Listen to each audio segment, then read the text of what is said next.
قال الله تعالى في شان حبيبه إن الله وملائكته يصلون على النبي يا أيها الذين آمنوا صلوا عليه وسلموا تسليما اللهم صل على سيدنا وشفيعنا وحبيبنا ومولانا محمد معدن الجود والكرم وعلى آله وبارك وسلم صلاة وسلام عليك يا رسول الله صلی اللہ تعالی علیہ وسلم لا الہ الا اللہ محمد الرسول اللہ صلی اللہ تعالی علیہ وسلم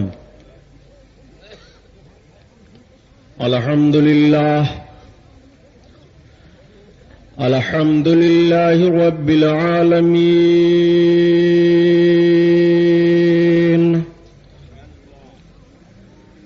الصلاة والسلام على سيد المرسلين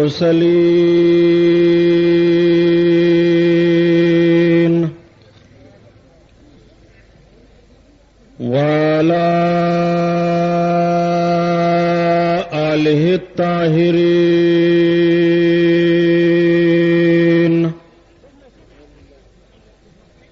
وأصحابه المطهرين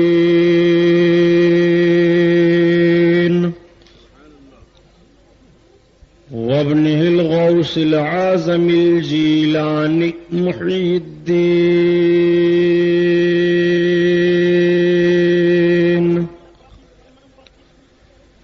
وأهل بيته أجمعين أما بعد فأعوذ بالله من الشيطان الرجيم بسم الله الرحمن الرحيم قال الله تعالى في القرآن العظيم والفرقان الحميد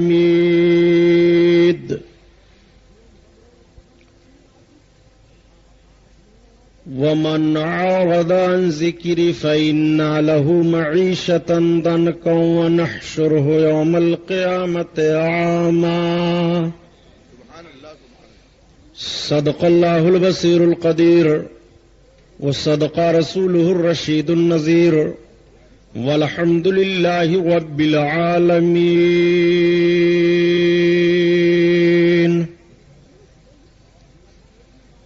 لائق صد احترام علماء اہل سنت، قابل قدر سامعین حضرات، آئیے ہم اور آپ سب سے پہلے اپنے اور ساری کائنات کے مرکز عقیدت حضور رحمت للعالمین شفیع المذنبین رسول گرامی وقار محبوب پروردگار دونوں عالم کے مالک و مختار حضور محمد الرسول اللہ صلی اللہ تعالی علیہ وسلم کے دربار پر انوار میں درود شریف کا نذرانہ پیش فرمائیں. پڑھیے بلند آواز سے.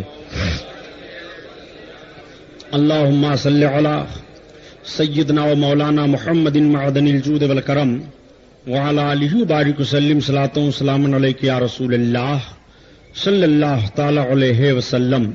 خیر و برکت کے لیے پورا مجمع اور درود پاک پڑھ لیجیے. اللہم صلی علی سیدنا و مولانا محمد معدن الجود والکرم وعلی آلہ وبارک وسلم صلاۃ و سلام علیک یا رسول اللہ صلی اللہ تعالی علیہ وسلم. حضرات، یاش کا رحمت و نور میں ڈوبا ہوا عظیم الشان نورانی جلسہ جو شہید اعظم کے نام سے منعقد ہے، جس کی نسبت حضور سرکار سیدنا امام عالی مقام رضی اللہ تعالی عنہ اور جملہ شہدائے کربلا کی طرف ہے. اب آؤ ذرا دیکھو آقا کونین صلی اللہ تعالی علیہ وسلم سے کس طرح سے منہ پھیرا تھا یزیدیوں نے، اور نبی کونین صلی اللہ تعالی علیہ وسلم کے نماز امام حسین پر کس طرح سے ظلم کیا تھا یزیدیوں نے. آپ واقعات کربلا تو 10 روز تک سنتے رہے ہیں. میں نوجوانوں کے ذہن و فکر کو بدلنا چاہتا ہوں. پیارے، واقعات کربلا سے آپ ذرا درس عبرت تو لو، اور واقعات کربلا کو سننے کے بعد اپنے ایمان کو تازہ تو کر لو کہ تمہارا معاملہ کیا ہوتا ہے. اور امام حسین رضی اللہ تعالیٰ عنہ نے کربلا کی سرزمین پر کیا ذہن و فکر دیا ہے. امام علی مقام رضی اللہ تعالیٰ عنہ آپ کو کیا سمجھانا چاہتے ہیں. امام علی مقام کی مقدس زندگی کا جائزہ لو اور امام علی مقام کی صبح کو دیکھو, شام کو دیکھو. کربلا کی بھی زندگی ان کی دیکھ لو اور مکہ المکرمہ کی بھی زندگی ان کی دیکھ لو اور مدینہ طیبہ کی بھی زندگی ان کی دیکھ لو. آؤ ایک بات میں بتاتا چلو پیارے, باپ کا بھی مشن دیکھتے چلو اور بیٹے کا بھی مشن دیکھتے چلو. آج جب کچھ لوگ کہہ دیا کرتے ہیں کہ امام علی مقام تو اقتدار کے لیے لڑے, میں عرض کرتا ہوں جملہ بدلو ورنہ ایمان و عقیدے کا جنازہ نکل جائے گا. تمہیں معلوم نہیں ہے کہ حضرت علی رضی اللہ تعالیٰ عنہ موجود ہیں اور حضرت امیر معاویہ رضی اللہ تعالیٰ عنہ ہیں. جب حضرت امیر معاویہ اور حضرت علی میں اختلاف ہوا, کس بنیاد پر حضرت علی اور حضرت امیر معاویہ میں اختلاف ہوا؟ آج میں بد مذہبیت کی تاریخ تمہارے سامنے رکھ رہا ہوں. اگر ایک بھی جملہ تاریخ کا غلط ہو تو جو چور کی سزا وہ غلام محی الدین سبحانی کی, ورنہ نجد کی بدماش اولادوں سے میں پوچھنا چاہتا ہوں کہ تم نے تاریخ کا جائزہ کیوں نہیں لیا ہے اور تم نے دیکھا کیوں نہیں ہے اختلاف کی جڑ کہاں سے ہے اور کس بنیاد پر امام حسین کی شہادت ہوئی ہے, کس بنیاد پر حضرت امیر معاویہ اور حضرت علی میں جنگ ہوئی ہے. 90,000 مسلمان جان بین کے شہید کس بنیاد پر ہوئے تھے؟ آؤ ذرا دیکھو, اس تاریخ کا جائزہ لو اور نقطہ سمجھو. حضرت امیر معاویہ رضی اللہ تعالیٰ عنہ کا مطالبہ یہ تھا کہ حضرت عثمان غنی رضی اللہ تعالیٰ عنہ کے خون کا بدلہ علی لے اور جن لوگوں نے حضرت عثمان غنی کو شہید کیا ہے ان سے قصاص لیا جائے, ان کو مناسب سزا دی جائے. حضرت امیر معاویہ کا یہی مطالبہ تھا, حضرت طلحہ کا یہی مطالبہ تھا, حضرت زبیر کا یہی مطالبہ تھا, بڑے بڑے صحابہ کا یہی مطالبہ تھا. اور حضرت علی رضی اللہ تعالیٰ عنہ صبح کی بنیاد پر قاتلوں کو ان کے حوالے نہیں کر رہے تھے اور صبح کی بنیاد پر سزا نہیں دی جا رہی تھی. حضرت علی بھی اپنے اجتہاد میں صحیح پر ہیں اور حضرت امیر معاویہ بھی اپنے اجتہاد پر صحیح پر ہیں. اس اجتہاد کی بنیاد پر دونوں میں جنگ ہوئی. امیر معاویہ نے فرمایا کہ جب علی حضرت عثمان غنی کے قاتلوں کا بدلہ نہیں دلا سکتے ہیں اور انہیں سزا نہیں دے سکتے تو خلافت کے اہلدار نہیں ہیں, وہ خلافت کے لائق نہیں ہیں. حضرت امیر معاویہ کو حضرت مولا کائنات نے جواب دیا کہ صبح کی بنیاد پر ملزم کیسے تمہارے حوالے کر دیا جائے جب صحیح ثابت بات نہیں ہو رہی ہے. حضرت علی رضی اللہ تعالیٰ عنہ اس طرح سے سزا دینے سے رکے ہوئے تھے کہ آپس میں جنگ ہوئی اور 90,000 مسلمان جنگ میں شہید ہو گئے. جب 90,000 مسلمان شہید ہوئے, حضرت علی کی فوج غالب ہونے والی ہے. امیر معاویہ نے نیزے پر قرآن کو بلند کرایا. جب قرآن نیزہ پر بلند ہوا تو تلواریں رک جاتی ہیں مسلمانوں کی جان بین سے. اب حضرت علی آئے سامنے, حضرت امیر معاویہ آئے اور مصالحت کی باتیں صحابہ میں ہونے لگی کہ صلح ہو جائے. 90,000 مسلمان دونوں جانب سے شہید ہوئے ہیں, اب صلح ہونے جا رہی ہے. امام حضرت علی رضی اللہ تعالیٰ عنہ اور حضرت امیر معاویہ ہیں. ان دونوں کے درمیان مصالحت کرانے کے لیے ثالث کی ضرورت پڑی جس میں حضرت عمرو بن عاص ایک بڑے عظیم صحابی ہیں اور حضرت موسیٰ اشعری بڑے عظیم صحابی ہیں. ان دونوں صحابیوں کو ثالث متعین کیا گیا. حضرت علی بیٹھ گئے اور حضرت امیر معاویہ بیٹھ گئے. یہ دونوں آدمی بیٹھے اور یہ فیصلہ کرنے والے بیٹھ گئے. جیسے یہ جماعت بیٹھی تھی تب تک ایک جماعت اٹھ کر کے کھڑی ہو گئی. اس نے کہا نہ ہم علی کو مانتے ہیں, نہ امیر معاویہ کو مانتے ہیں اور نہ ہم تیسرے فیصلہ کرنے والے کو مانتے ہیں. ہم نکل رہے ہیں, ہم صرف اللہ کا فیصلہ مانتے ہیں, بقیہ کسی کا فیصلہ نہیں مانتے. وہ جماعت نکل گئی. اسی جماعت کو خارجی کہا جا رہا ہے. ایک جماعت نے کہا ہم امیر کو تسلیم نہیں کر رہے ہیں, ہم سارا معاملہ علی کے تعلق سے مان رہے ہیں. انہیں شیعان علی کہا گیا. ایک جماعت بیٹھی رہی اور اس جماعت کا نظریہ یہ رہا کہ جب یہ دونوں صحابی آپس میں مصالحت کر رہے ہیں تو ہم دونوں کی صلح کو تسلیم کر رہے ہیں. وہی جماعت اہل سنت جماعت ہے, وہی نجات پانے والی جماعت ہے. یہیں سے فرقہ بندی ہوئی ہے اور شیعان علی ایک طرف گئے اور خارجی ایک طرف گئے تو حضرت علی نے خارجیوں کا قلعہ کما کیا. خارجی بدعقیدگی پھیلا رہے تھے, اب علی کی تلوار چل رہی ہے اور خارجی تہے تیز کر رہے ہیں. تو حضرت علی کے دور میں جب عقیدے کی بغاوت ہوئی ہے تو علی نے تلوار چلا کر خارجیوں کو ختم کیا ہے. اور حسین کے دور میں جب بدعملی کی جنگ ہوئی ہے تو بدعملی کے خلاف حضرت امام حسین کو سامنے کھڑا ہونا پڑا. امام حسین کی جنگ بدعملی کے خلاف ہے, امام کی جنگ شرابیوں کے خلاف ہے, امام کی جنگ جھوٹ بولنے والوں کے خلاف ہے, امام کی جنگ جواریوں اور شرابیوں کے خلاف ہے, امام کی جنگ فاسق اور فاجروں کے خلاف ہے. امام علی مقام کی جنگ میدان کربلا میں یہی ہے. امام علی مقام نے یہ ذہن و فکر دیا تھا اور اس دنیا سے امام علی مقام گئے. لیکن سن لو پیارے, آج حضرت امام کی شہادت تو بیان کی جاتی ہے. امام علی مقام کو ایسے شہید کیا گیا, کربلا میں اس طرح سے ان پر ظلم کیا گیا. ایک جملہ اور بھی کچھ لوگ کہہ دیا کرتے ہیں کہ کیوں پھکڑ بازیوں میں پھنستے رہتے ہو؟ یہ ساری باتیں بدعت ہیں، اور کیوں بدعتیوں کے پیچھے پڑے رہتے ہو؟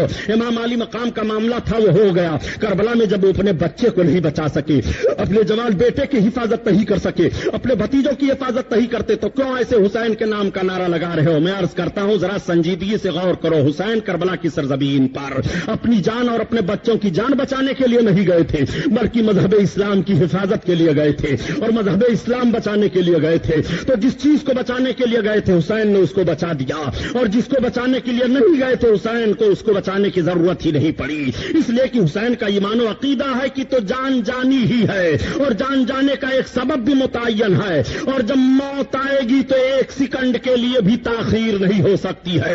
یہ رب قرآن میں بیان فرما رہا ہے، اس لیے امام حسین نے جان بچانے کی کوشش نہیں کی ہے، اور مذہب اسلام کا قانون حسین نے کربلا کی سرزمین پر بچا لیا۔ امام حسین یہ ذہن فکر دے رہے ہیں، اے لوگوں آؤ ذرا اپنے ذہن کو بدلو اور دیکھتے ہوئے چلو کہ اگر کبھی بھی اسلام کا چہرہ ظلم مسخ کرنا چاہے اور کبھی بھی ظلم اپنے منہ کو پھیلا کر کے اسلام کے حسن کو لوٹنا چاہے، نگلنا چاہے، تو اے مسلمانوں تمہیں میرا کردار یاد کرنا پڑے گا، تمہیں میری قربانی یاد کرنی پڑے گی، تمہیں میرے ذہن و فکر کے مطابق چلنا پڑے گا۔ یہی ذہن امام علی مقام نے دیا تھا۔ یزیدیوں نے سمجھا تھا کہ ہم امام کو تو شہید کر کے اطمینان و سکون کی سانس لے لیے ہیں، مگر ان ظالموں کو اطمینان و سکون کا سانس کہاں ملے گا؟ امام تو کربلا میں شہید ہو گئے، مگر ذرا امام کو دیکھو کہ امام زندہ کیسے ہیں اور یزید مردہ کیسے ہے۔ امام حسین جب ظاہری حیات کے ساتھ تھے، جب بھی اسلام کو امام حسین نے پست نہیں ہونے دیا، اور جب حسین دنیا سے گئے تب بھی نہیں پست ہونے دیا۔ حسین نے جب دنیا سے حسین گئے تب کیسے نہیں پست ہونے دیا؟ ذرا تاریخ کا جائزہ لو، یہی امام حسین ہیں۔ اور جب امام حسین کے سر اقدس کو نیزہ پر بلند کر کے لے جایا جا رہا تھا دمشق کی جانب، اور ایک راہب کے گرجا گھر کے کنارے ان لوگوں نے اپنی منزل اختیار کی تھی، پڑاؤ ڈال دیا تھا، رات گزارنا چاہتے ہیں۔ گرجا گھر کے اندر سے راہب نکلا، اور نکلنے کے بعد اس نے کہا یہ بتاؤ یہ کٹے پٹے سر کیسے لوگوں کے ہیں؟ تو کسی نے کہہ دیا یہ حسین ابن علی اور ان کے ساتھیوں کے کٹے ہوئے سر ہیں۔ اس نے کہا تعجب کا مقام ہے، جس نبی کا تم کلمہ پڑھ رہے ہو اس نبی کے نواسے کے ساتھ تم نے یہ حرکت کی ہے۔ اس نے کہا کہ سنو امیر المومنین یزید کی اگر بغاوت کرو گے تو تمہارا بھی سر کچل دیا جائے گا، یہ سب یزید کے باغی ہیں۔ اس نے کہا بغاوت کا جملہ نہ کہو، یہ سننے کے لیے میں تیار نہیں ہوں۔ حسین کبھی بھی کسی کی اس طرح کی بغاوت نہیں کر سکتے ہیں، حسین کا مقصد صحیح ہے۔ حسین نے اگر اختلاف کیا ہوگا تو کوئی وجہ ہے۔ اچھا ایک کام کرو، آج رات تم سب یہیں رہنا چاہتے ہو؟ ہاں ہماری ساری فوج یہیں رہے گی، یہ سارے کٹے ہوئے سر یہیں رہیں گے۔ ایک کام کرو کہ تم اس سر کو ہمیں دے دو، کیا قیمت لوگے؟ کہا 10,000 درہم یا دینار ہم لیں گے۔ کہا ٹھیک ہے ہم 10,000 دینے کے لیے تیار ہیں، سر لاؤ ہمیں دے دو۔ امام علی مقام کا سر لیا اور لینے کے بعد اپنے گرجا گھر کے اندر لے گیا، غسل دیا، امام علی مقام کا چہرہ دھویا، خوشبو لگایا، امام علی مقام کے سر انور کو رکھا تو اس کی نگاہوں کے سامنے سے حجاب ہٹ گیا، وہ دیکھ رہا ہے کہ انوار و رحمت کی برسات ہو رہی ہے۔ اس راہب کی نگاہ میں کیا نظر آیا امام کی خدمت کرنے پر اب تو وہ بتا نہیں سکتا ہے، عجیب معاملہ اس کا ہو گیا۔ اس نے کہا اے حسین ابن علی تم سچے ہو، تمہارے نانا برحق ہیں، ہم کلمہ پڑھ رہے ہیں لا الہ الا اللہ محمد الرسول اللہ، وہاں تیسرا کوئی نہیں ہے، صرف سر امام ہے اور کلمہ پڑھنے والا راہب ہے۔ یہی تو یزید کی موت ہے، یہی حسین کی جیت ہے۔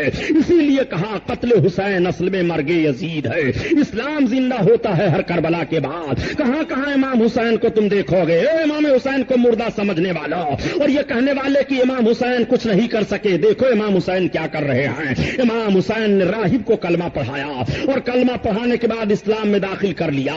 یہ کلمہ ہی پڑھانا ہوا کہ امام علی مقام کی عظمت دیکھ کر کے وہ کلمہ پڑھ رہا ہے، یہ کلمہ ہی پڑھانا ہوا کہ امام علی مقام کی رفعت کو دیکھ کر کے وہ کلمہ پڑھ رہا ہے۔ اب جب سویرا ہوا اور 10,000 کی رقم اس نے ان لوگوں کو پیش کی اور سر کو پیش کرتے ہوئے کہا سنو اب تم مجھے راہب نہ کہنا، اب مجھے عبداللہ کہنا، اب تم مجھے اب تم مجھے عیسائی نہ کہنا، اب تم مجھے مسلمان کہنا، میں مسلمان ہو چکا ہوں۔ ان کی آنکھیں پھٹی کی پھٹی رہ جاتی ہیں۔ یہی قافلہ حضرت سر امام کو لے کر کے آگے بڑھتا ہے، اور جب یزید کے وہاں یہ سر گیا تھا، یزید نے کیسی حرکتیں کی تھی وہ بھی آپ سن چکے ہیں، واقعہ سنانا مقصد نہیں ہے، صرف ذہن و فکر میں بات اتارنا چاہتا ہوں کہ یزیدیوں نے سوچا تھا کہ امام کے سر کو قلم کرنے کے بعد ہم نے اپنے مقصد رفعت کو حاصل کر لیا ہے، امام کے سر کو قلم کرنے کے بعد ہم نے ترقی حاصل کر لی ہے، اب ہمارے لیے کوئی رکاوٹ نہیں ہوگی، اب ہمارے لیے کوئی دشواری نہیں ہوگی، اب ہمارے لیے کوئی پریشانی نہیں ہوگی، اب ہمارے مقصد میں کوئی بھی حارج نہیں ہو سکتا ہے۔ لیکن ذرا دیکھو،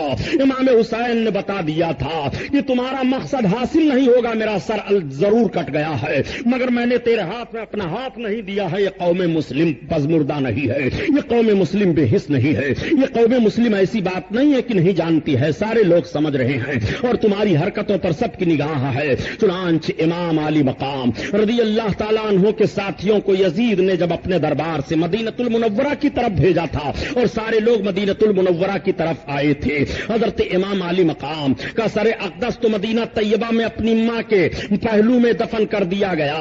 حضرت امام علی مقام کا لٹا پٹا قافلہ مدینہ طیبہ میں آیا اور رو رو کر کے نانا جان کے قبر انور پر سارے داستان کو عرض کرنا شروع کر دیا۔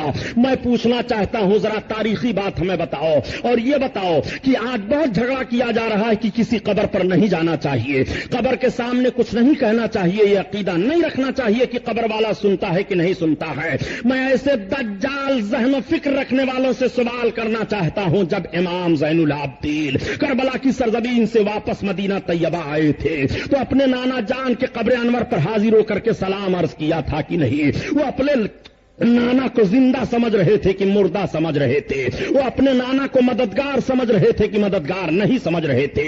حضرت امام زین العابدین کا عقیدہ بول رہا ہے کہ ہمارے نانا ہماری ساری باتوں کو سن رہے ہیں اور ہمارے نانا ہماری ساری باتوں کا جواب عطا فرما رہے ہیں، کیوں نہیں امام زین العابدین کی بات کو، حضرت امام کے سلام کو اور حضرت امام کی فریاد کو سرکار سنیں گے؟ سرکار نے بہت بعد میں بھی لوگوں کی فریاد سنی ہے اور آقا آج بھی فریاد ہماری سن رہے ہیں۔ نبی کونین صلی اللہ تعالیٰ علیہ وسلم کے فریاد کی بات آ گئی تو میں بتاؤں، حضرت سید احمد کبیر رفاعی رحمت اللہ تعالیٰ علیہ آقا کونین صلی اللہ علیہ وسلم کی بارگاہ میں ہجری 555 میں حاضر ہوئے مدینہ طیبہ تو عرض کرتے ہیں، یا رسول اللہ، ابھی تک تو میں دور دور سے آپ کی بارگاہ میں سلام کیا کرتا تھا، یا رسول اللہ اب آپ کے قریب آیا ہوں، روضہ اطہر پر آیا ہوں، یا رسول اللہ اپنے دست مبارک کو باہر کیجئے تاکہ میں آپ کے ہاتھ کا بوسہ لوں۔ تو فوراً آپ کا دست انور قبر شریف سے باہر نکل آیا۔ حضرت سید احمد کبیر رفاعی رحمت اللہ تعالیٰ علیہ نے بوسہ لیا۔ اس وقت سرکار پیر پیرا میرے میرا غوث اعظم بڑے پیر بھی موجود تھے، اسی لیے اعلیٰ حضرت عظیم البرکت بول گئے کہ تم نبی کو مردہ کیسے خیال کر رہا ہے؟ نبی آج بھی زندہ ہیں اور نبی قیامت تک زندہ رہیں گے، اگر نبی کو تو مردہ سمجھ لے گا تو تیرا ایمان مردہ ہو جائے گا۔ اسی لیے اعلیٰ حضرت عظیم البرکت فرماتے ہیں،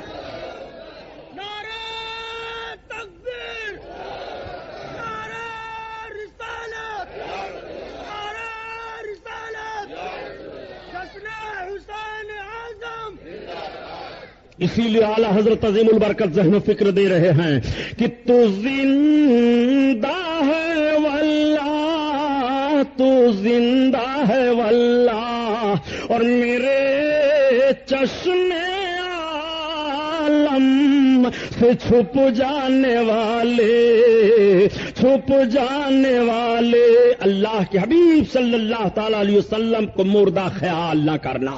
آج مردہ ہی لکھنے پر اور مردہ ہی خیال کرنے پر تو مسلمانوں میں انتشار پیدا کیا جا رہا ہے، مار پیٹ کی نوبت آ رہی ہے۔ اس طرح کا کلمہ پڑھ رہے ہو کہ نبی کو تم مردہ خیال کر رہے ہو، اس طرح کا کلمہ پڑھ رہے ہو کہ نبی اپنے نواسے کو بچا نہیں سکے، اس طرح کا کلمہ پڑھ رہے ہو کہ نبی اپنے نواسے کے لیے کچھ نہیں کر سکے، میں کہتا ہوں یہ تمہارا کلمہ بیکار ہے پڑھنا، اس طرح سے ایمان کا کوئی تعلق نہیں ہوگا۔ قرآن اٹھا کر کے دیکھ لو کہ نبی کونین صلی اللہ علیہ وسلم کے تعلق سے ذرہ برابر بھی اپنے ذہن و فکر میں کسی نے کوئی بات سوچ لی ہے اور شک و شبہ پیدا ہوا تو اس کے ایمان کا جنازہ نکل گیا ہے۔ نبی کونین صلی اللہ علیہ وسلم کی بارگاہ میں حضرت امام زین العابدین نے اپنی ساری فریاد پیش کر دی اور سارا معاملہ عرض کر دیا ہے۔ اب لوگوں نے سمجھا تھا اور یزیدیوں کا یہ ذہن و فکر جمع تھا کہ اب نہیں فتنہ ہوگا، اب نہیں قتل و غارت گری کا معاملہ ہوگا۔ پھر یزید یزید نے مطالبہ کیا مدینہ والوں سے کہ ہمارے ہاتھ پر بیعت کر لو. مدینہ والوں نے کہہ دیا جب حسین ابن علی نے بیعت نہیں کی تو ہم بیعت نہیں کریں گے,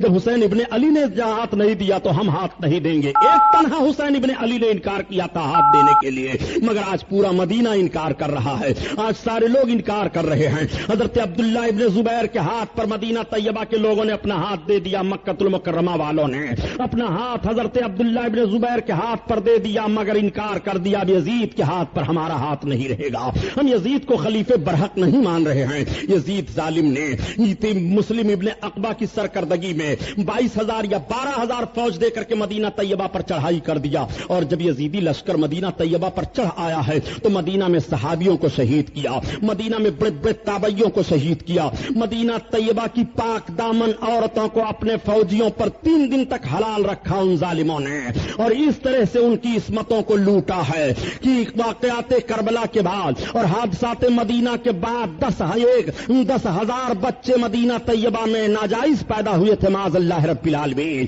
اس طرح مدینہ طیبہ کے تقدس کو برباد کیا تھا یزیدیوں نے. جن یزیدیوں نے یہ حرکت کی ہے, کیا ان کے تعلق سے آج بھی تم کلمہ خیر کہنے کے لیے تیار ہو؟ کیا آج بھی ان کے تعلق سے تمہاری زبان کھل رہی ہے؟ کیا آج بھی اس کے مدح و ستائش میں تم اپنی زبان کھول رہے ہو؟ یزید اور یزیدیوں کی حرکتوں پر نگاہ ڈالیے. مدینہ طیبہ میں 3 دن تک اذان نہیں ہوئی تھی. مسجد نبوی میں حضرت سعید بن مسیب رضی اللہ تعالیٰ عنہ ایک تابعی ہیں, فرماتے ہیں کہ میں دیوانہ بن کر کے مسجد نبوی میں تھا, مجھ کو یزیدی فوج نے پکڑا, لیکن میں ایسے تر و طور سے بڑبڑانے لگا, بولنے لگا کہ لوگوں نے سمجھا یہ پاگل ہے, اسے چھوڑ دو, مجھے چھوڑ دیا گیا. وہ کہتے ہیں جب اذان کا وقت ہوتا تھا تو قبر انور سے اذان کی آواز آتی تھی. اللہ اللہ, ذرا اذان کا احترام ملاحظہ فرمائیے. حضرت سعید بن مسیب کہتے ہیں اسی اقتدا میں اپنی نماز پڑھ لیتا تھا, قبر انور سے اذان کی آواز آ رہی ہے, اللہ اکبر. آقا کریم صلی اللہ علیہ وسلم مردہ ہوتے تو قبر انور سے اذان کی آواز کیسے آتی؟ آج ظالموں نے اپنی کتاب میں لکھ دیا ہے کہ نبی سلام مردہ ہیں معاذ اللہ, لیکن جب کوئی ان کو سلام کرتا ہے تو ان کی روح پر واپس کر دی جاتی ہے. اتنے بڑے حرام خور ہیں یہ تو بتاؤ کہ جب کوئی سلام کرتا ہے کب نبی کا روزہ سلام سے خالی رہتا ہے؟ اگر انسان سلام بھیجنے کے لیے نہیں ہے تو 70,000 فرشتے صبح کو حاضر ہوتے ہیں اور 70,000 فرشتے شام کو حاضر ہوتے ہیں. نبی کا روزہ تو 1 سیکنڈ کے لیے بھی سلام پیش کرنے والوں سے خالی نہیں رہتا ہے, تو نبی کی روح کب واپس کی جا رہی ہے تجھے پتا نہیں ہے؟ ارے نبی کے لیے موت آنی تھی, فقط ایک آن کے لیے موت آئی تھی, پھر ہمیشہ کے لیے نبی کی موت مر گئی ہے.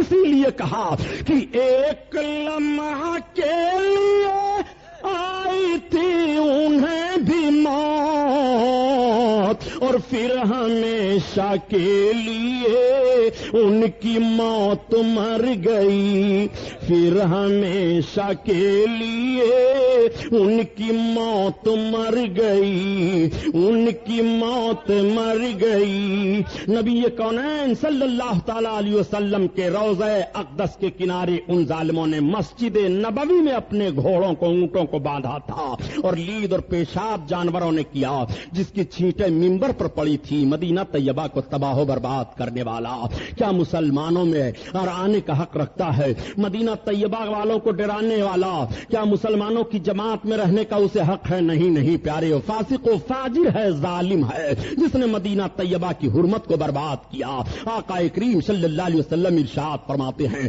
کہ جس نے مدینہ طیبہ کی حرمت کو کھلواڑ بنایا وہ جیسے نمک پگھلتا ہے ایسے ایمان کے طور پر پگھلتا چلا جائے گا. مدینہ طیبہ والوں کو جس نے ڈرایا اس کا ٹھکانہ جہنم ہے. مدینہ طیبہ کہ جس نے بے حرمتی کی اس کا تعلق اسلام سے نہیں ہے, اس کے لیے جہنم ہے, وہ جہنم کا ایندھن بنے گا. جب مدینہ طیبہ والوں کے تعلق سے اس طرح نبی نے فرمایا ہے تو جو نبی کے صحابیوں کو ستائے, جو نبی کے تابعیوں کو ستائے, جو نبی کے غلاموں کو ستائے, اس کا تعلق اسلام سے کیسے رہ جائے گا؟ ذرا ذہن و فکر حاضر کرو. واقعہ سنانا مقصد نہیں ہے. امام علی مقام کے بعد یزیدیوں نے جانا تھا کہ اب ہمارے لیے اطمینان و سکون کا سانس لینے کے لیے موقع مل گیا ہے. یہی مسلم بن عقبہ ظالم جب اس طرح سے ظلم و بربریت کا ماحول برپا پا کر کے مدینہ کی طرف سے اب مکہ المکرمہ کی طرف روانہ ہوا تو حضرت عبداللہ ابن زبیر رضی اللہ تعالیٰ عنہ اپنے تمام جانبازوں کو لے کر کے میدان میں باہر نکل آئے اور اس فوج کا مقابلہ کیا. راستے میں مسلم بن عقبہ مر گیا تھا. ایک دوسرا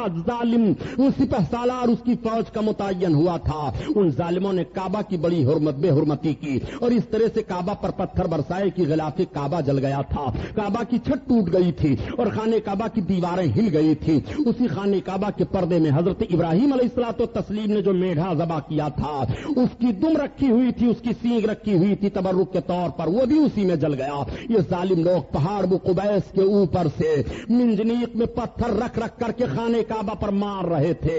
اس طرح سے یہ پتھر پھینک پھینک کر کے خانہ کعبہ کو پاٹ رہے تھے کہ اسی درمیان میں حضرت عبداللہ ابن زبیر کو اطلاع ملی کہ تمہارا امیر یزید مر گیا. یزید کیسے مرا اس کے تعلق سے بھی ذرا ذہن و فکر میں بات رکھو. یزید کی موت بڑی بھیانک موت ہوئی ہے. یہ کثرت سے شراب پیا کرتا تھا. ایک روایت تو یہ ہے کہ اس کا پھیپھڑا خراب ہو گیا تھا جس کی بنیاد پر یہ بیماری میں مبتلا ہو کر کے مرا. اور دوسری روایت یہ ہے کہ یزید سیر و شکار کا بڑا خوگر تھا. وہ شکار کھیلنے کے لیے جایا کرتا تھا. ایک روز وہ شکار کھیلنے کے لیے چلا گیا.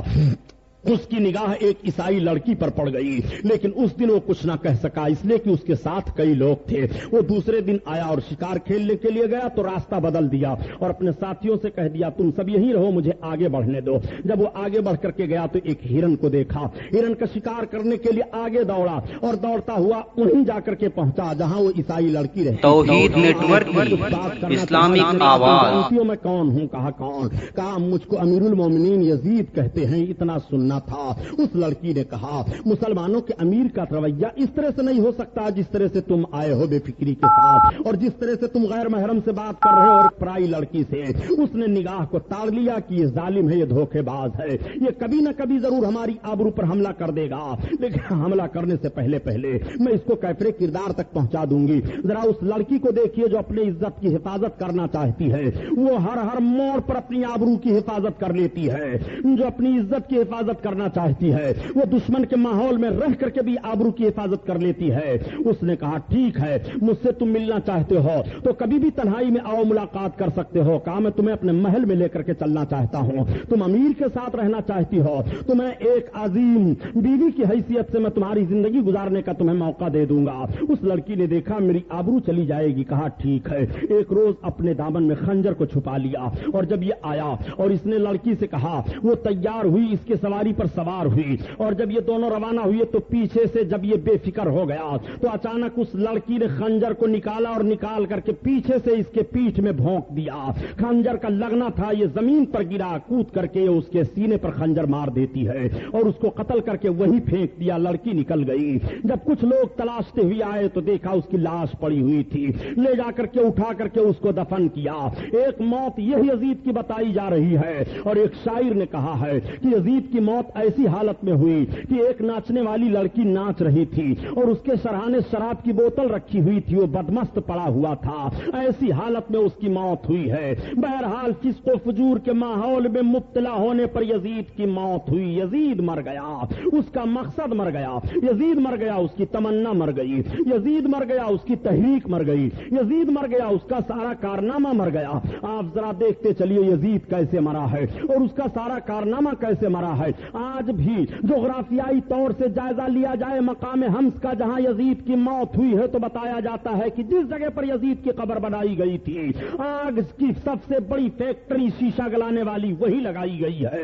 یزید کی قبر کا پتہ نہیں ہے, اس کے نشان کا پتہ نہیں ہے. اور دوسرے مورخین لکھتے ہیں کہ جب خلافت بنو عباسیہ کا دور آیا اور بنو امیہ کی قبریں کھودی جانے لگی, ان قبروں میں جب یزید کی قبر کھودی گئی ہے تو جلی ہوئی ہڈیاں ملی اور اس کے علاوہ کچھ نہیں ملا.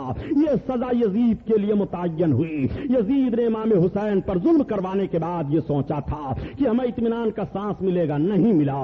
یزید عذاب الہی میں گرفتار ہے اور قیامت تک گرفتار رہے گا. یزید پر کتنا عذاب ہوگا ہم اور آپ اس کو بیان نہیں کر سکتے, اس لیے کہ کربلا کا سارا کارنامہ اسی کے اشارے پر ہوا تھا, سارا معاملہ اسی کے اشارے پر ہوا تھا. اب دیکھو جب یزیدی فوج نے سنا کہ یزید مر گیا تو اس کے حوصلے پست ہو گئے. وہ سارے سارے لوگ شکست کھا گئے. حضرت عبداللہ ابن زبیر نے مکمل طاقت کے ساتھ اپنے دیوانوں کو لے کر کے حملہ کیا اور سب کو پیچھے ڈھکیل دیا. یہ سب کے سب بھاگ گئے شکست کھا کر کے. اب مکہ شریف والے اور مدینہ شریف والے، عراق والے، ان سارے لوگوں نے حضرت عبداللہ ابن زبیر کے ہاتھ پر بیعت کر لیا. حضرت عبداللہ ابن زبیر کے ہاتھ پر جب بیعت کیا تو مختار ثقفی کوفہ سے اٹھا اور اٹھنے کے بعد اس نے اعلان کیا کہ میں قاتلان حسین سے بدلہ لینا چاہتا ہوں. کربلا کے میدان میں جن لوگوں نے ظلم کی تلوار چلائی تھی ان کو میں ایک ایک چن کر کے مارنا چاہتا ہوں. حضرت امام علی مقام کے دشمنوں کا پتہ لگایا جائے گا، جہاں وہ ملیں گے تہہ تیغ کر دیا جائے گا. اس کے لیے مختار ثقفی نے حضرت محمد بن حنفیہ جو حضرت علی رضی اللہ تعالیٰ عنہ کے بیٹے اور امام حسین کے بھائی ہیں ان سے رابطہ قائم کیا. حضرت محمد بن حنفیہ نے پوری توانائی اور پوری طاقت دے دی. مختار ثقفی نے سب کو جمع کیا اور جمع کرنے کے بعد میٹنگ کیا کہ اب قاتلان حسین تلاشے جائیں. چنانچہ کوفہ کی سرزمین پر ایک ایک قاتل کو تلاشا جانے لگا اور تلاش کر کر کے مختار ثقفی نے ان کو تہہ تیغ کروانا شروع کیا. عمرو بن سعد کا پتہ لگایا گیا کہ یہ کہاں ہے جو کربلا کے میدان میں فوج کی قیادت کر رہا تھا، جو کربلا کے میدان میں امام حسین کو اور ان کے تمام ساتھیوں کی شہادت کی ذمہ داری اپنے سر پر لے کر کے آیا ہے، آرام کی نیند سو رہا ہے، پتہ لگاؤ کہاں ہے. تب تک ابن سعد کا بیٹا آ گیا اور مختار ثقفی کے سامنے پہنچا. پوچھا تمہارا باپ کہاں ہے؟ کہا ہمارا باپ اب گوشہ نشین ہو گیا ہے، گھر میں رہتا ہے، وہ عبادت و ریاضت کرتا ہے، اس سے سیاست سے کوئی مطلب نہیں ہے. مختار نے کہا اب سیاست سے کوئی مطلب نہیں ہے، اب رائے کی حکومت کہاں گئی، اب کوفہ کی گورنری کہاں گئی، اب سیاست کا جوش کہاں گیا؟ ٹھیک ہے، اپنے فوجیوں کا اس دستہ بھیجا کہ عمرو بن سعد کے گھر کو گھیرو اور پکڑ کر کے اس کا سر کاٹ کر کے لاؤ. لوگوں نے گھیر لیا، عمرو بن سعد کو پکڑا، اس کا سر کاٹا اور لا کر کے مختار ثقفی کے سامنے رکھا. مختار ثقفی نے اس کے بیٹے سے کہا دیکھ یہ کس کا سر ہے؟ یہ تیرے باپ کا سر ہے جو تو کہتا تھا میرا باپ اب گوشہ نشین ہو گیا ہے. حسین کو شہید کرنے کے بعد گوشہ نشینی اختیار کر رہے ہو. عمرو بن سعد کے سر کو پھر پھینکوا دیا. اب پتہ لگایا جانے لگا کہ بتاؤ خولی کہاں ہے جس ظالم نے امام پر تلوار چلائی تھی؟ خولی کو پکڑا گیا تو اسے تہہ تیغ کیا گیا. سنان کہاں ہے؟ اسے پکڑا گیا، اسے مارا گیا. یہ پتہ لگایا گیا کہ ابن زیاد کہاں رہتا ہے. ابن زیاد کو اطلاع مل گئی تھی کہ مختار ثقفی لوگوں کو لے کر کے ہم سب پر حملہ کر رہا ہے، مار رہا ہے اور اب ہمارے قریب کوئی آنے کے لیے تیار نہیں، ہماری مدد کرنے کے لیے کوئی تیار نہیں ہے. عبداللہ ابن زبیر کے ہاتھ پر سارے لوگ اپنا ہاتھ دے چکے ہیں اور عبداللہ ابن زبیر کی ساری طاقت اس کو حاصل ہے. چنانچہ مختار نے کہا ابن زیاد کو پتہ لگاؤ کہاں بھاگ کر کے گیا ہے. دریا کے کنارے ایک چھوٹا سا گاؤں تھا، وہاں یہ بھاگ گیا تھا. مختار ثقفی کا چھوٹا تھا دستہ فوج کا پہنچا اور وہاں پر ابن زیاد کو گرفتار کرنے کی کوشش کی. جب یہ گرفت میں نہیں آیا بھاگا تو لوگوں نے اس کا پیچھا کیا.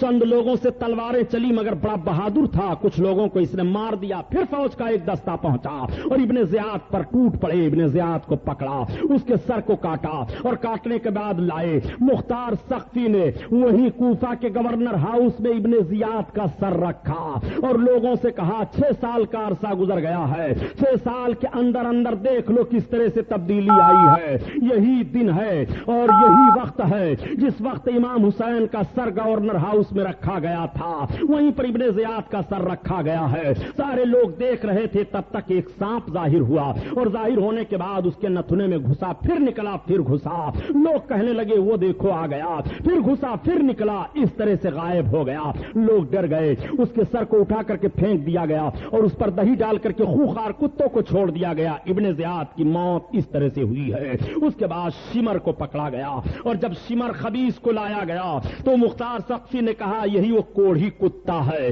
یہی وہ خبیث ہے جس نے اللہ کے حبیب صلی اللہ علیہ وسلم کے نواسے پر زبردست ظلم کیا تھا اور کربلا کا سارا کارنامہ مصالحت کے ماحول پر پہنچتے پہنچتے بھی شمر ذوالجوشن سے بگڑ جایا کرتا تھا. یہ اتنا خبیث ظالم تھا. میرے سرکار نے ایک مرتبہ صحابہ بیٹھے ہوئے تھے اور امام علی مقام تشریف لا رہے تھے. نبی کریم کریم نے امام کو دیکھا تو امام کے سینے کا بوسہ لیا اور ارشاد فرمایا میں دیکھ رہا ہوں کہ ایک کوڑھی کتا ہمارے اہل بیت اطہار کے خون میں منہ ڈبو رہا ہے. جس نبی کے غیب کے تعلق سے تم باتیں کرتے ہو نبی کو غیب نہیں ہے. حسین کے سینے پر چڑھ کر کے جو خنجر چلانے والا ہے نبی اس کی بھی خبر دے رہے ہیں وہ کوڑھی کتا ہے, وہی شمر ذل جوشن ہے جو سفید داغ اس کے جسم پر ہو گیا تھا, وہ مبعوث تھا مردود. حضرت امام علی مقام رضی اللہ تعالیٰ عنہ کے اہم قاتلوں میں سے وہ سمجھا جاتا ہے. شمر کو جب پکڑا گیا وہ اپنا کپڑا پہنے ہوئے تھا مگر کپڑے کے اندر سے بھی اس کے جسم کی سفیدی دکھائی دے رہی تھی, ایسا کوڑھی ہو گیا تھا. وہ شمر کو پکڑ کر کے لایا گیا. مختار سقفی نے کہا اس ظالم کے پہلے دونوں ہاتھ کاٹو, اس کے بعد اس کی آنکھیں نکالو, اس کے بعد اس کی گردن کاٹو, اس کے دونوں پیر کو کاٹو, تڑپا تڑپا کر کے اسے مارو. وہ ہاتھ جوڑ کر کے عرض کرنے لگا اے مختار تم ہمارے دوست تھے, اے مختار تم ہم پر رحم کھاؤ, اے مختار تم ہمارے تمام احسانوں کو بھول رہے ہو. مختار نے کہا ظالم حضرت علی اکبر کا تڑپنا کربلا کے میدان میں دیکھ لے, علی اصغر کس طرح سے تڑپے تھے کربلا کے میدان میں دیکھ لے, حسین کے مقدس جسم پر تم لوگوں نے گھوڑے دوڑائے تھے اس منظر کو دیکھو. آج تمہارے ساتھ وہی کارنامہ کیا جائے گا. چنانچہ شمر ذل جوشن کو مارا گیا اور مار کر کے شمر ذل جوشن کی ایک ایک ہڈی چکنا چور کی گئی. پھر مختار سقفی نے کہا کہ اس کو آگ لگا دو اور آگ لگا کر کے اس کو جلایا گیا جب تک وہ جلتا رہا اور اس کے جسم کا ایک ایک حصہ جل کر کے خاکستر نہیں ہو گیا تب تک وہاں سے مختار سقفی ہٹا نہیں. اس طرح سے ایک ایک قاتلان حسین کو چن چن کر کے مارا گیا تھا. امام حسین کے قاتلوں پر سب سے بڑا عذاب جو آیا تھا اللہ کا کہ جتنے لوگ کربلا کے میدان میں تھے وہ یا تو مار دیے گئے اور اگر بھاگ کر کے ادھر ادھر سے بچے تو پھر بری موت مرے اور ان کی نسلیں دنیا میں نہیں چلی ہیں. 22,000 فوج کربلا کے میدان میں تھی مگر تاریخ اٹھا کر کے دیکھو ان 22,000 میں سے کسی کی بھی نسل دنیا میں نہیں چلی ہے. نہ بچی کے ذریعہ سے ان کی نسل چلی ہے اور نہ بچوں کے ذریعہ سے ان کی نسلیں چلی ہیں. رب تعالیٰ کو یہ منظور نہیں ہوا کہ ان ظالموں کے سلبوں سے پھر اللہ کی مخلوق دنیا میں بھیجی جائے. ان سارے ظالموں کو وہی نیست و نابود کر دیا گیا, وہی ختم کر دیا گیا ہے. یزید مر گیا, قتل حسین اصل میں مرگ یزید ہے. اسلام زندہ ہوتا ہے ہر کربلا کے بعد. کہاں کہاں حسین کو دیکھو گے, حسین کے خون نے کس طرح سے انتقام لیا ہے, حسین کے خون نے کس طرح سے بدلہ لیا ہے. ایک طرف تو ظالموں کو دنیا میں سزا مل رہی ہے اور دوسری جانب ان ظالموں کی سزا قیامت میں بھی متعین ہے. جانتے ہو قیامت میں وہ سزا کیسے پائیں گے؟ اللہ کے حبیب صلی اللہ علیہ وسلم جلوہ افروز ہیں اور جب نبی کریم صلی اللہ علیہ وسلم نے ارشاد فرمایا کہ میری امت کے ظالم لوگ میرے اس بچے کو شہید کر دیں گے تو کسی نے پوچھا تھا یا رسول اللہ جو آپ کے نمازے کو شہید کرے گا عذاب اس پر کتنا ہوگا, اس کے بدلے میں کتنا شہید کیا جائے گا؟ آقا کریم صلی اللہ علیہ وسلم فرماتے ہیں دیکھو اللہ کے پیغمبروں پر جب ظلم ہوا حضرت زکریا حضرت یحییٰ پر تو ان کے قتل کے بدلے میں 70,000 قتل کیے گئے تھے اور میرے حسین پر ظلم ہوگا, میرا حسین قتل کیا جائے گا تو اس کے قتل کے بدلے میں 70,000 اور 70,000 قتل کیے جائیں گے. یا رسول اللہ عذاب کتنا ہوگا ان قاتلوں پر؟ تو آقا کریم ارشاد فرماتے ہیں کہ جہنمیوں کا آدھا عذاب تو اور جہنمیوں پر ہوگا مگر جہنم کا آدھا عذاب صرف حسین کے قاتلوں پر ہوگا, حسین کے باغیوں پر ہوگا, حسین کے ستانے والوں پر ہوگا. جہنم کا آدھا عذاب ان پر ہوگا. یہ میرے آقا صلی اللہ علیہ وسلم فرما رہے ہیں. یہ کون بتائے گا؟ جس کو علم غیب ہو وہی تو بتائے گا. یہ کون بتائے گا؟ جس کو یہ باتیں معلوم ہو وہی تو بتائے گا. کل بھی نبی کے دشمن دنیا میں موجود تھے اور حسین کے دشمن دنیا میں موجود تھے, آج بھی حسین کے دشمن دنیا میں موجود ہیں اور آج بھی نبی کونین صلی اللہ علیہ وسلم کے دشمن دنیا میں موجود ہیں. اب آؤ آپ اپنا ذہن صاف کر لو. یہ تو قاتلان حسین کا بدلہ ہے, یہ تو ان کا انجام ہے جو دنیا میں وہ دیکھے رہے ہیں اور آخرت میں ان پر کتنا عذاب ہوگا اللہ اور اللہ کے رسول جانے. کہ جہنم کا آدھا عذاب میرے آقا فرماتے ہیں ان لوگوں پر ہوگا. ظالم کے لیے بڑا سخت عذاب ہے, ظالم پر اتنا سخت عذاب ہوگا, اتنا سخت عذاب ہوگا کہ جہنمی پناہ مانگنے لگیں گے. اے مسلمانوں, میرے نبی کریم صلی اللہ علیہ وسلم نے سچ ارشاد فرمایا کہ ظالم کی بھی مدد کرو اور مظلوم کی بھی مدد کرو. تو صحابہ نے عرض کیا یا رسول اللہ ہم ظالم کی مدد کیسے کریں, مظلوم کی مدد کریں؟ تو بات سمجھ میں آ رہی ہے کہ جس پر ظلم ہو رہا ہو اس کی ہم مدد کریں، مگر یا رسول اللہ ہم ظالم کی کیسے مدد کریں؟ تو آقا کریم فرماتے ہیں ظالم کو ظلم کرنے سے روکو، یہ ظالم کی مدد ہے، اور مظلوم پر ظلم نہ ہونے دو، یہ مظلوم کی مدد ہے۔ اب ذرا امام حسین کو اس دونوں رخ پر آپ ملاحظہ فرماؤ، سرکار امام علی مقام مظلوموں پر ظلم ہونے کے خلاف بھی جنگ کر رہے ہیں اور ظالم کو ظلم کرنے سے بھی روک رہے ہیں۔ یہ ظلم ہے کہ شراب پیو مسلمان ہو کر کے، یہ ظلم ہے کہ جھوٹ بولو مسلمان ہو کر کے، یہ ظلم ہے کہ ناحق قتل کرو مسلمان ہو کر کے، یہ ظلم ہے کہ اپنی بہو بیٹیوں کی طرح دوسرے کی بہو بیٹیوں کی آبرو کو نہ سمجھو،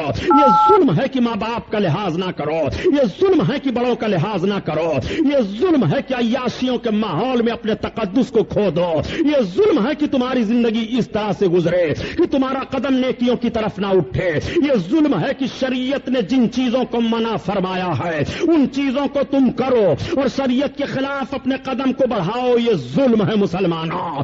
ظلم کو ذرا سمجھتے ہوئے چلو، نبی کونین ارشاد فرماتے ہیں کہ ظالم کی بھی مدد کرو اور مظلوم کی بھی مدد کرو۔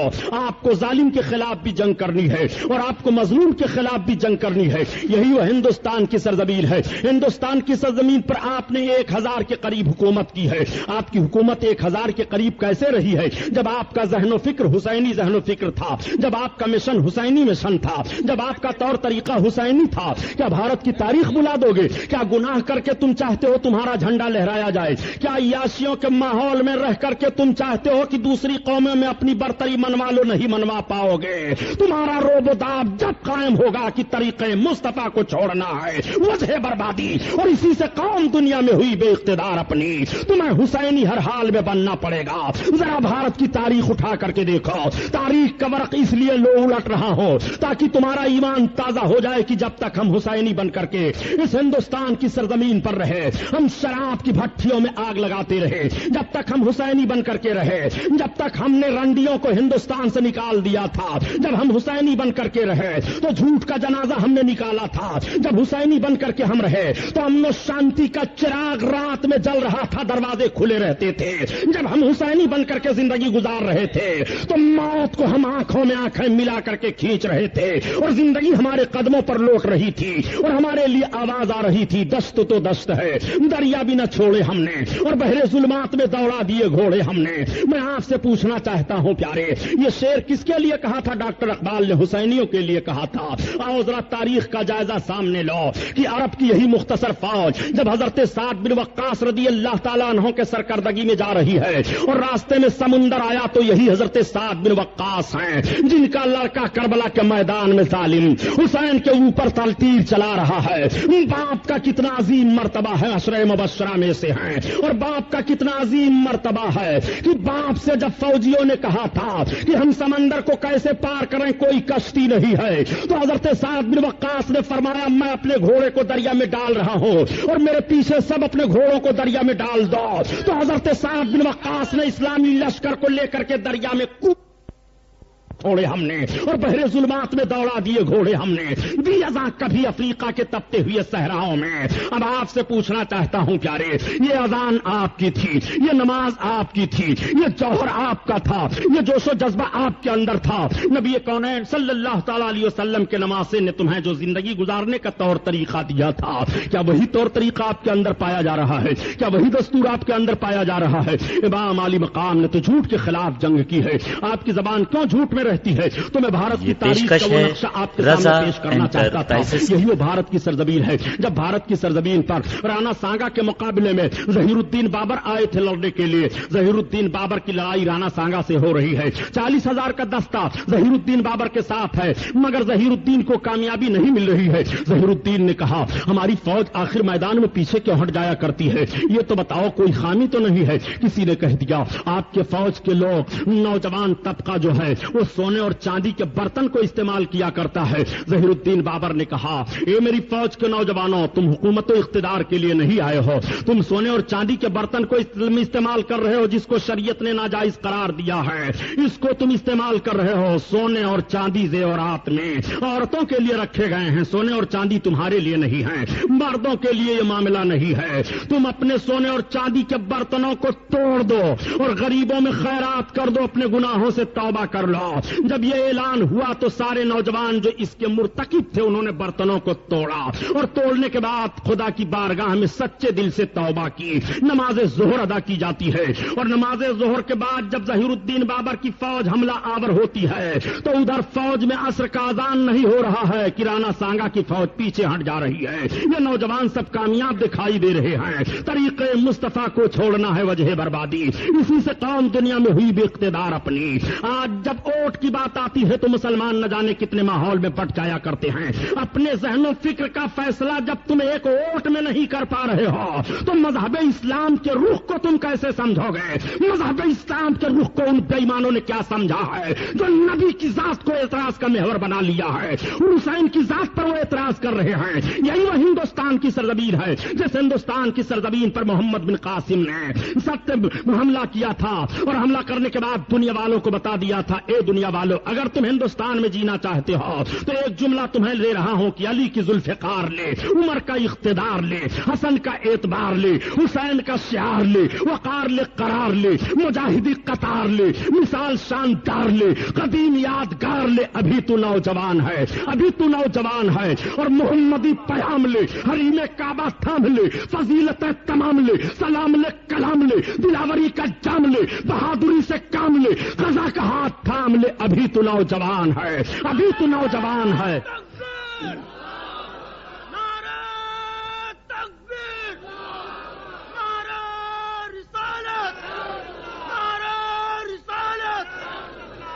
اس لیے آج کو آپ کو یہ ذہن و فکر دینے کی کوشش کی جا رہی ہے. پیارے, آج آپ غیرت میں نہیں آ رہے ہو. آپ کی ابھی مسجدیں پھونکی جا رہی تھی, ابھی تک آپ کے مکان جلائے جا رہے تھے, ابھی تک آپ کے حقوق چھینے جا رہے تھے, ابھی تک آپ کو غدار کہا جا رہا تھا, ابھی تک آپ کو ہندوستان میں جینے کا کوئی دستور نہیں دیا جا رہا تھا. جس ہندوستان کو ہندوستان ہم نے بنایا, جس ہندوستان کو سونے کا چڑیا ہم نے کہلایا, جس ہندوستان میں جوہو ہم لائے, جس ہندوستان میں چمپا ہم لائے, جس ہندوستان میں گلاب ہم لائے, جس ہندوستان کے رخ کو ہم نے ترقی کی شاہراہ پر موڑا اور جس ہندوستان کو ترقیاں ہم نے دی ہیں, جس ہندوستان میں سڑکوں پر درخت ہم لگوائے ہیں, جس ہندوستان میں فوج کا دستہ ہم نے قائم کیا ہے, جس ہندوستان کے چہرے پر کالی لگی ہوئی تھی اس کو صاف کر کے اس کے رخ کو روشن و منور ہم نے کیا ہے, اسی بھارت کی سرزمین پر ہمیں زندگی گزارنے کے لیے دوسرے کے دروازے پر بھیک مانگنی پڑ رہی ہے, دوسرے کے دروازے پر جا کر کے یہ کہنا پڑ رہا ہے کہ ہمیں بھیک دے دی جائے. اے مسلمان, تم اپنے ماضی میں پلٹ کر کے اپنی تاریخ کا مطالعہ کرو.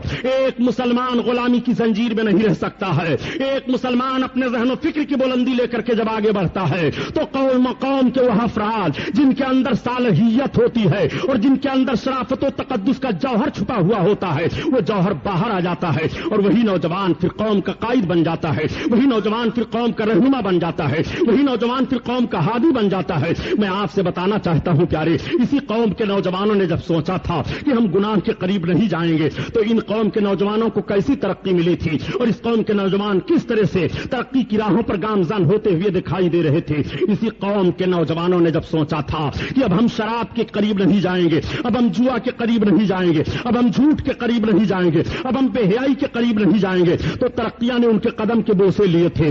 آج میں آپ سے پوچھنا چاہتا ہوں, جس ہندوستان کی سرزمین پر 3.5 کروڑ روپیہ ہر دن مسلمانوں کا سنیما پر خرچ ہو رہا ہو, جس ہندوستان کی سرزمین پر 10 ٹن روز شرابیں پی جا رہی ہوں, جس ہندوستان کی سرزمین پر 1,84,000 عورتیں عصمت فروشی کا دھندا بڑے بڑے شہروں میں کر رہی ہوں, جس ہندوستان کی سرزمین پر پارلیمنٹ میں بیٹھ کر کے لوگ شراب کے لائسنس پر دستخط کر رہے ہوں, اسمبلی میں بیٹھ کر کے شراب کے لائسنسوں پر دستخط کر رہے ہوں, ان کو کیا معلوم ہے کہ بھارت کی سرزمین پر مسلمانوں کو کس طرح سے جینے کا حق ہے اور مسلمان کس طرح سے بھارت کی سرزمین پر جی سکتا ہے. یہ اپنے مکان کے بچانے کے چکر میں ہے, یہ اپنے دکان کو بچانے کے چکر میں ہے, یہ اپنے حقوق کو حاصل کرنے کے چکر میں ہے. پیارے, جب جو قوم اپنے مکان اور دکان کے چکر میں رہتی ہے وہ قوم ٹکر میں پھنسا کر کے مٹا دی جاتی ہے. امام حسین نے اپنے مکان کو نہیں بچایا تھا, امام حسین نے اپنی دکان کو نہیں بچایا تھا, امام حسین نے اپنی جان کو نہیں بچایا تھا, مذہب اسلام کے قانون کو بچایا تھا. تو امام حسین کا سب کچھ بچتا ہوا دکھائی دے رہا ہے. اب بھی سوچنے کا موقع نہیں آیا کہ دوسری قومیں قرآن جلانے کے لیے سوچ رہی ہیں, اب بھی آپ کو سمجھنے کا موقع نہیں آیا ہے کہ آپ کے قرآن پر کھلا ہوا حملہ ہو رہا ہے، اب بھی آپ کو سنبھلنے کا موقع نہیں آئے کہ جو قومیں ہمارے سامنے گزرتے ہوئے تھراتی تھی وہ قومیں آج ہمارے قرآن کو چیلنج کر رہی ہیں. اے مسلمان، یہی بھارت کی سرزمین ہے اور اسی بھارت کے سرزمین پر یہی جلانے والی قوم نے قرآن کا کیسا اہتمام کیا تھا. اٹھاؤ پنجاب کی تاریخ اور پڑھو، پنجاب کے مہاراجا رنجیت سنگھ کی تاریخ اٹھاؤ.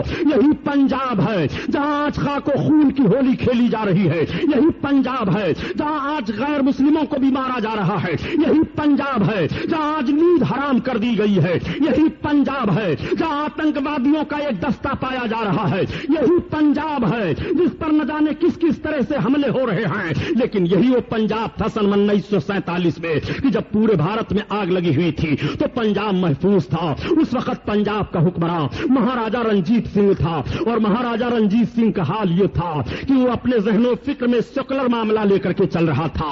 ہم سے کسی کو تکلیف نہ پہنچنے پائے، ہم سے کسی کو دکھ نہ پہنچنے پائے. چنانچہ اسی قرآن کا ایک معاملہ آیا تھا کہ قرآن کو ایک کاتب نے بڑے اچھے انداز سے لکھا اور بہت خوبصورت حرفوں میں لکھا اور لکھنے کے بعد اس کاتب نے کہا 10,000 روپے ہیں اس قرآن کا ہدیہ، کون لیتا ہے؟ تو اس دور میں 10,000 روپیہ دے کر کے کون قرآن کو لینے کے لیے تیار ہوگا؟ بڑی بڑی ریاستوں میں یہ کاتب گیا لیکن کوئی لینے کے لیے تیار نہیں ہوا. یہ مہاراجا رنجیت سنگھ کے وہاں پہنچ گیا اور اس نے کہا میں نے قرآن کو لکھا ہے، بڑے اچھے انداز سے لکھا ہے، کیا قرآن کو خریدا جا سکتا ہے، لیا جا سکتا ہے؟ ہدیہ کرنے کے لیے تیار ہو؟ کہا کتنا ہدیہ ہے؟ کہا 10,000 ہے.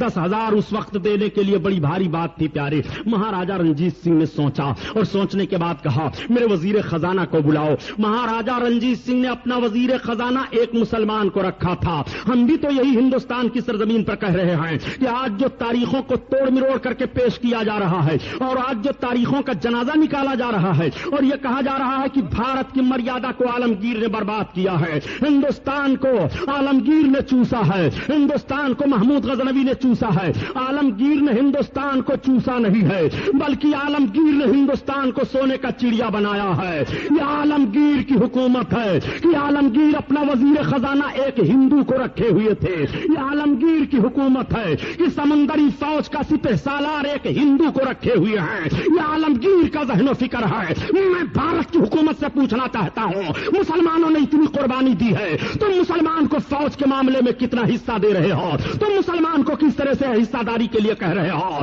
خون ہم نے بہایا ہے، حصہ ہمارا ضبط کیا جا رہا ہے. خدا کی قسم سنو، اگر فوج کا ذمہ دار مسلمان کو بنا دیا جائے تو نہ کشمیر میں آتنکوادی پھیلے گی نہ بھارت کی سرزمین پر آتنکوادی جنم لے سکتے ہیں. وہ مسلمان اپنے خون کی قربانی پیش کر کے بھارت کی حفاظت کرے گا.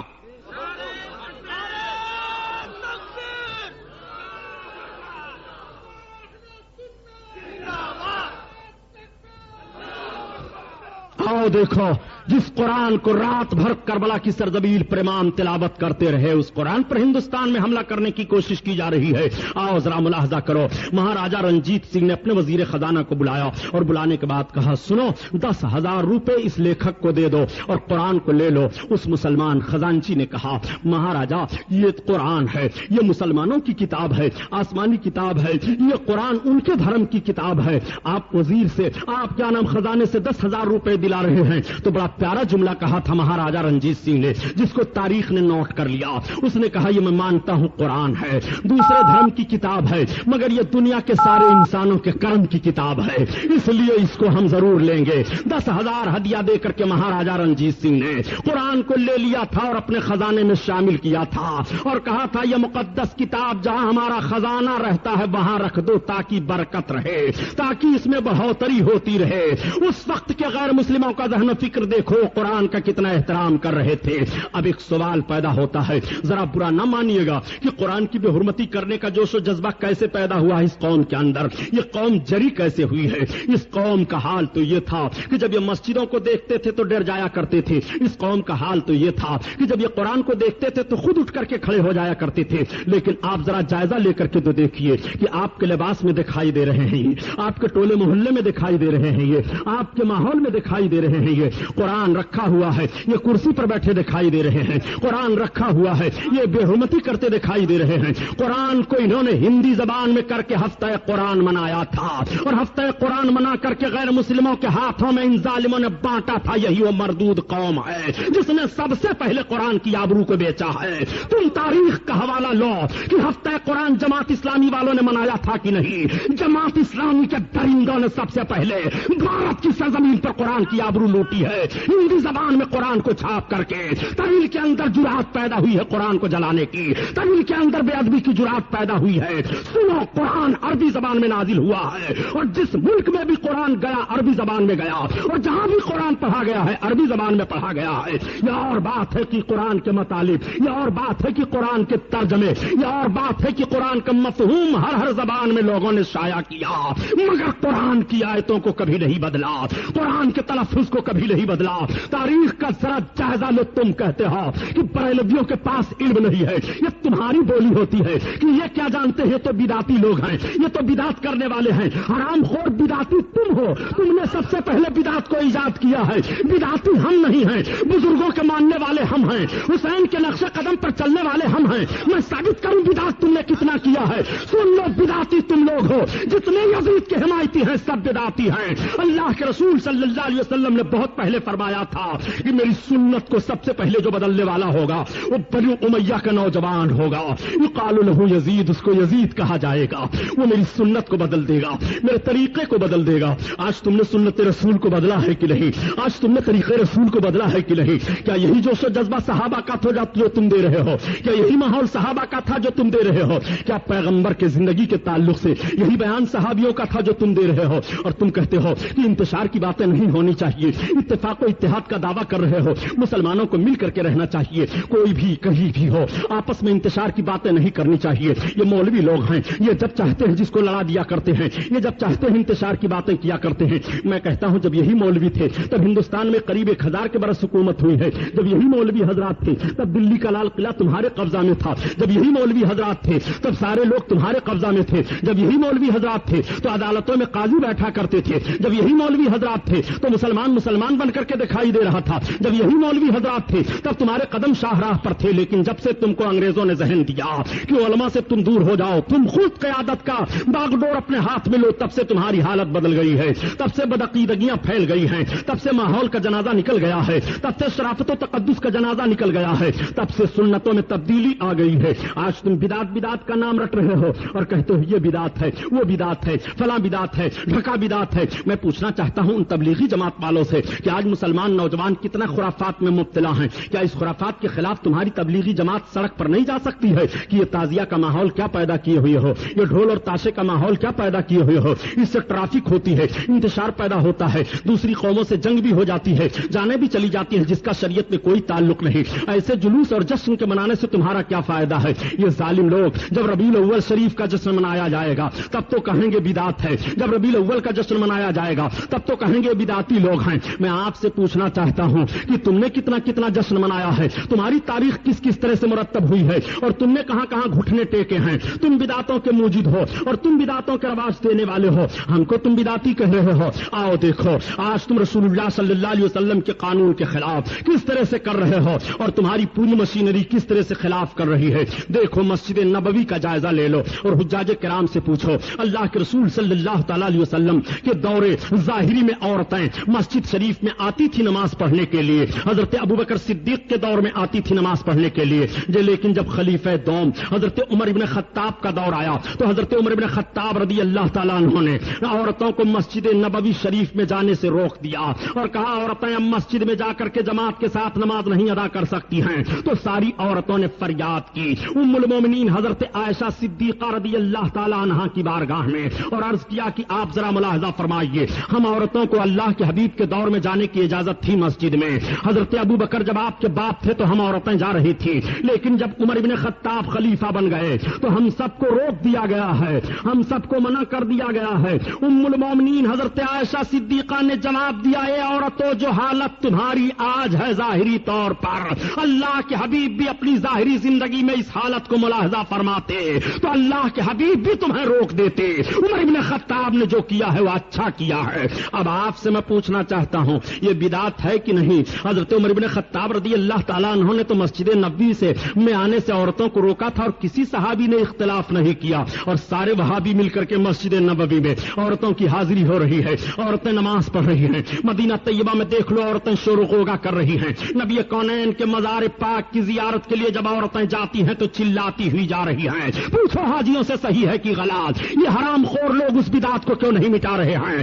اس ماحول کے خلاف تحریک کیوں نہیں چلا رہے ہیں؟ اس کے خلاف تمہاری زبان کیوں نہیں کھل رہی ہے؟ تم کیسے کیسے بدعت کر رہے ہو؟ صحابہ نے جن چیزوں کا رواج دیا تھا ان چیزوں کو تم توڑ رہے ہو۔ صحابہ نے جس کے تقدس کو پامال نہیں ہونے دیا تھا اور ہر موڑ پر صحابہ نے حفاظت کی تھی، اس کو آج تم توڑ رہے ہو۔ نہ تم صدمے ہمیں دیتے، نہ یوں فریاد ہم کرتے، نہ کھلتے رازے سربستہ، نہ یوں رسوائیاں ہوتی۔ میں آپ سے پوچھنا چاہتا ہوں مسلمانوں، آج سب سے زیادہ دین کے ٹھیکیدار یہ ہیں کہ اسی ہندوستان کی سرزمین پر حضرت خواجہ غریب نواز رضی اللہ تعالیٰ عنہ کی تاریخ مطالعہ کر ڈالو۔ امام حسین کی ذات کو حضرت خواجہ غریب نواز نے زیادہ سمجھا ہے کہ ہم نے اور آپ نے سمجھا ہے۔ سرکار غریب نواز زیادہ اسلام کی خدمت ہندوستان میں کی ہے کہ ہم اور آپ کر رہے ہیں۔ خدا کی قسم، بھارت کی سرزمین پر سرکار عطائے رسول خواجہ خواجگاں حضرت خواجہ غریب نواز رضی اللہ تعالیٰ عنہ نے 50,000 سے زائد راجپوت غیر مسلموں کو کلمہ پڑھوایا تھا۔ یہ سرکار غریب نواز کا حال تھا۔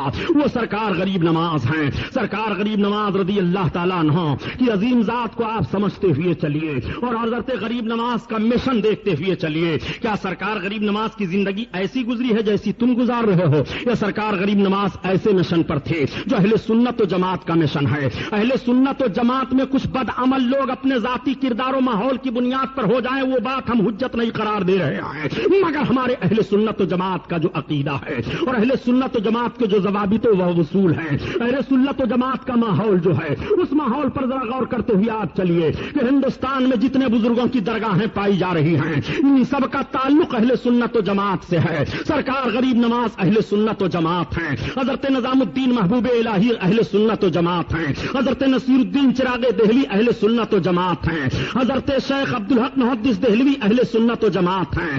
حضرت مجدد الف ثانی اہل سنت و جماعت ہیں۔ دلی کے تمام اولیاء کرام اہل سنت و جماعت ہیں۔ حضرت مختوم ماہنی اہل سنت و جماعت ہیں، مسلک میں شافعی مسلک ہوتے ہوئے بھی وہ اہل سنت و جماعت ہیں۔ اس لیے پیارے کی مسائل